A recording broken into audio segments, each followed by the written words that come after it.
There were a lot of highlights in this one. In fact, let's get to it. Our match highlights presented by CVS Health. It did not take long for the United States to find the back of the net. Serginho Dest getting the honors done, Kyle, early, as you see Tim Ream, the captain who will lead this team this summer. I said it on the broadcast. Right? Look at his positioning. Look where he's at. And people will criticize his ability 1v1 and in the defensive side, but this is what he can bring when he's allowed to have that freedom in attack. But Pepe, I can't tell you how good this is to have the awareness that you have a lane behind you. You got an inverted winger in Christian Pulisic, and if he's not switched on and just playing safe, this goal doesn't happen. So the sequence, the running off the ball, everything perfect.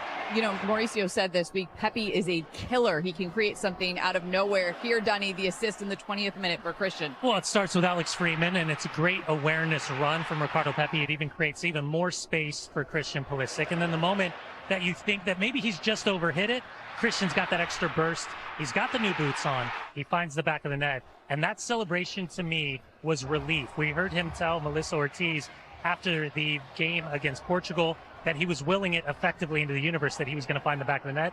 Couldn't find a better time. DaMarcus, there was a breakdown here and a turnover. This is the 44th minute, and it was costly. Yeah, it was a tough turnover from Robinson. But this is what you see. This is what you're going to see in the World Cup. When you give the ball away in bad spots, the center backs weren't in great positions. I thought Tim Ream could have maybe stepped up. He didn't. But when you got one of the best players in the world, 1v1 with the goalkeeper, 9 times out of 10, he's going to score. You saw Chris Brady earning his first cap for the Americans in net there. And then we just talked to Falair, and he had some opportunities, Brad. It felt like this guy was destined to score today because he was not going to be denied no matter how many offsides or foul calls were going to be thrown at him. No, of course. And unfortunately, a little bit offsides. And we look here, and, you know, Miles Robinson, a little bit casual on the back pass, gets deflected. Chris Brady on his debut tries to come out, tries to collect it. I think in that moment, you're just trying to make a play and put the ball out of danger.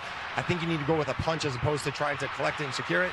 And unfortunately, Sadio Mane runs the ball into the back of the net. Yeah, again, right place, right time for him. That tied this thing up 2-2. Balogun appeared to score once again here and would give the United States the lead. That would be waved off, though, by the referee. Kyle, that a good call? What do you guys say? Because I said on the broadcast, I said it was a foul. I don't like it. Dunny, well, it's not whether you like it or not. he kicked his shin. I'm How's just that not making a my foul? point very, very clear. I didn't like it. You know what, guys? We can debate all that. It doesn't matter. He would score anyway. 63rd minute. This one is going to count, Dunny. Yeah, and listen, direct play up and over the top from Chris Brady, north to south. It was initial one from Weah.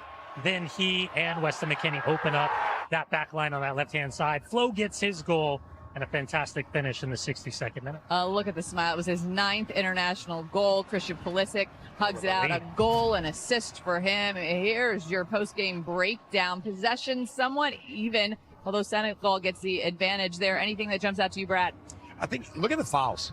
You know, the fouls, the aggression. We saw the ability of the United States to win the ball high up. Flo was offsides in the second half on the one where Malik Tillman wins it and plays him in. But those moments for me, we talked about it at halftime with Christian and his ability to repress and try and win the ball back and set the tone for the rest of the guys. And then with that intensity, with that aggression, you're going to have a few fouls. So I think the 21 fouls, I think, stands out, but it stands out in a good way. That Pulisic goal for the national team snapped an 8-game drought for him without a goal. He found the back of the net today, and he found our Melissa Ortiz afterwards. Christian, congratulations on the win and the goal. You've said it in every interview. I have confidence it's going to come. When you celebrated that goal, what was that feeling for you when you screamed and celebrated? Yeah, I mean, it's just great to score again. Hopefully people can stop talking about it. And I feel great, and I'm really proud of the performance the guys put in today. And just to be a part of it, I was just felt really good, especially in front of this crowd. That was incredible.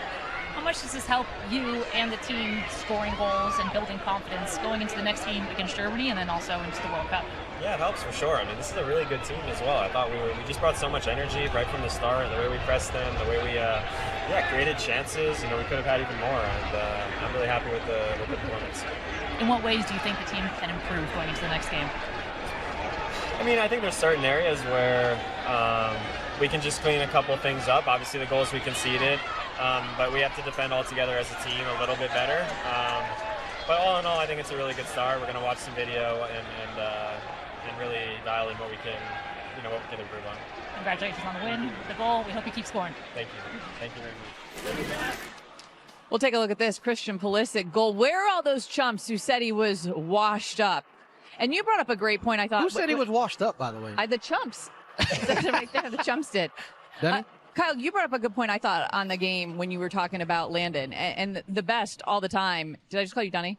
No, I thought you were looking at Dunny. No, listen to Bees. Sorry. Bees Yes, give me a look. sorry. And the fact that, look, these players, even the best players, are not scoring every game. And so, yes, there has obviously been pressure on Christian to find the back of the net again, which he did. But I think you look at the first 20 minutes of this game, and if there were any questions, I think they were answered. I mean, listen, unfortunately, in the modern day, the loudest idiot gets all the attention. So there's a lot of people that have been saying things to get a lot of attention. I think they're going to be struggling to get the oxygen to speak after that performance. They want to be all over Pochettino. They want to be all over the roster and some of the decisions. They want to be all over Christian. Christian, whether you like it or not, whether you like his interviews or not, whether you like anything he does or not, he fits the mold of people like Landon Donovan, people that have come in the past that just say, doesn't matter what people are saying, I'm going to go do what I do. I'm going to score goals. I'm going to find my form again. I just had no doubt he was going to find it again. And I know I was going to look really stupid jumping on the bandwagon to say, oh, yeah, I mean, he hasn't scored in a while. I think maybe we should think about a different player. I mean, Christian's going to hit the peak of his form like he has in his club career when it's needed most. And this is a perfect time for him to be showing what he's capable of. I thought he was outstanding from the opening whistle. He led with intent. He caused so much havoc down that left-hand side. There's such a true understanding between he and Jedi. Tyler sitting in the pocket, who was a monster once again. And then the connectivity he had with either Gio or Ricardo Pepi. Their movement, their interpretation of space was excellent. And that 45 minutes, to your point, Kyle, I think it's because he's been outstanding at such a high level for so long that the moment there is a statistical dip, there's questions because you're just trying to understand how he's raised the bar so high and how he can't stay there. But the reality is, and just one thing real quick, to go back to the Landon example, Landon had Claudio around, Clint Mathis. Everyone thought he was going to be scoring the goals for a while. Clint Dempsey for a while. I think the good thing for Christian is the Weston McKennies. There are other people that have lifted their game that's taken the pressure off of Christian to have to be such the big star propping everything up. So I think there's several players that, I mean, if you look at them right now and you start day one, you'd think they're the poster boy for U.S. soccer. So I think that's helping him out a little bit. I mean, you go back to the build-up to Qatar, and you could look at his form at Chelsea, and he was going through a similar struggle, right? It wasn't his best moment. He was struggling at Chelsea in terms of time, in terms of performances. And then he goes to Qatar and has 2 man-of-the-match performances, a goal and 2 assists, I believe. And so he has that ability to be a top player. We all know that. And hopefully a performance like this is going to give him confidence going forward into the Germany game, but then also into the tournament. You could go down this entire 26-man roster, and everyone has a story to tell, and everyone is unique in how they got there. And one of those comeback stories that we didn't really touch on in the pregame is Ricardo Pepi, because you remember he was believed to be one of those final cuts, and it was a devastating cut for him to not make that World Cup team. And then to come back and to respond, and we just asked Flo, I mean, you were in the position that Pepi is often, and you came off the bench, you made an impact. But we got to see, and we don't often get to see Pepi from the start, and he was fantastic, DaMarcus. Yeah. No, he had a great match. And what I loved about him today was his movement off the ball, his connection with Christian, obviously on the goal. But anytime that he had the ball, it wasn't just he was standing in front of the 2 center backs. He was either making a move going forward and going behind the defender. He was doing the same thing, either going far and then coming up to the midfield. So I thought he did a really good job of mixing up his movement around the box and then trying to find and connect with the other attacking players. Bees, we know his instinctual movement as the 9, but I keep thinking about the influence of his time at PSV and kind of the idea of Dutch interpretation of space. Just the way today he was so connected. Yeah. It just seemed like he knew it was his opportunity, and he just grabbed it and would not let go.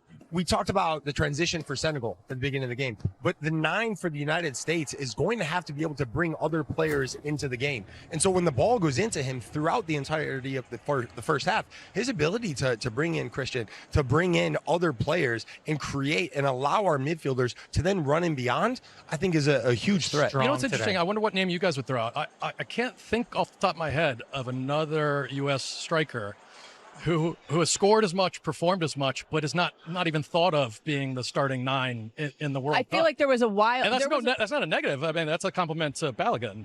Do you not think that there was a point though where Pepe was continually scoring off the bench, and because I feel like we were talking about it, like how much more can this guy force? I mean, eventually, when you do that enough, you become the 9 that starts. And Balogun, during some of that time period, wasn't scoring, wasn't starting with his club team. So, credit to Pochettino that he's gotten both of these guys to slowly up their level out of this tournament. Yeah, and on top of that, that Flo comes off the bench and gets a goal as an impact sub. And now he's got 2 guys, and God forbid he's got an issue that he's really got to deal with from an injury perspective.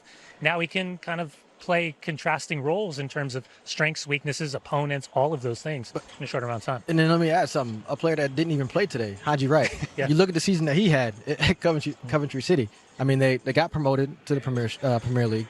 He scored, I think, 20 goals, 19 goals. Paul, you can correct me if I'm wrong. He had a very good campaign scoring goals. So you have another option coming off the bench. So all 3 number 9s are scoring. They're in form. And he might not even be here had it not been for the Achilles tail for Patrick Agyemang, because it felt as though Mauricio and his coaching staff leaned into Agyemang. And you probably play the soundbite. It wasn't very long ago that we were like, who is the 9? Yeah. I mean, we were having that conversation every day. Well, they've got options, and today those options all looked really good, as Ricardo Pepi certainly making an impact today. I owe you an apology. Yeah, I think a lot of people owe Ricardo Pepi. But I do feel like we were like, hey, this guy, I don't know, was it Shaq that owes him an apology? But no, I do feel like, Kyle, though there were so many times where like, this guy is doing what you ask of him, coming off the bench. We have so much more to come, obviously, here from Charlotte Bank of America Stadium. As the United States, Serginho Dest, the captain, Tim Ream and company, Christian Pulisic leading the way as USA over Senegal 3-2. We'll be back after this.